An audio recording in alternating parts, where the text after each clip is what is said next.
Hey everybody, welcome to another Photoshop CS6 tutorial.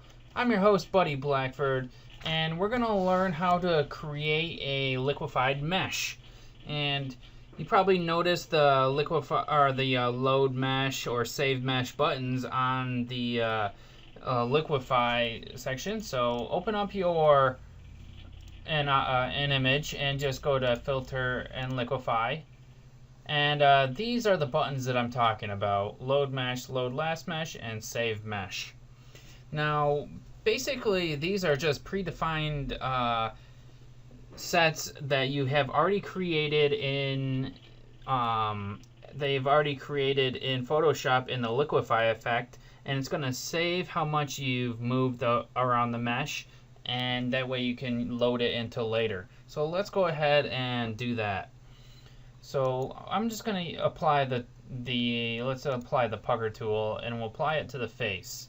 And if you have your show mesh button on, you can see the different mesh here. And I'm going to change the mesh size to, let's change it to large.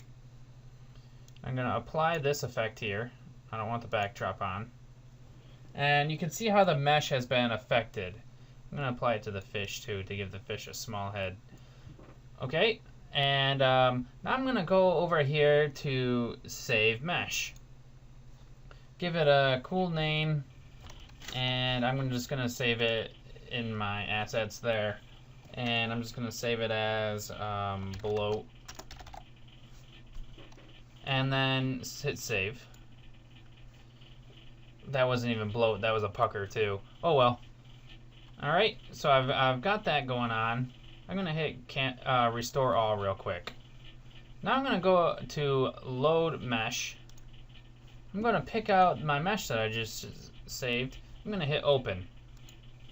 And you can see it has applied the mesh that I saved, which is pretty cool. That way you can save meshes and apply them later on. Pretty easy to do. You can always go to load last mesh if you need to do that. Sometimes.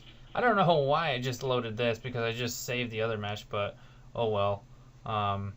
Sometimes Photoshop is a little buggy, and apparently it bugged out that time because everybody saw that I just made the mesh what I had before. So let me try it again. We'll do that, and I'll hit OK, and then I'll go Control Z. Let's try to see if we can load that same mesh again. There we go. It's when you gotta make sure you hit OK to commit the changes and everything. You can't just save the mesh. You gotta actually commit the changes. So that's how you create a mesh, and then how you apply it. So that's all I wanted to show you in this one. Thanks a lot for watching, and have a good day, everybody.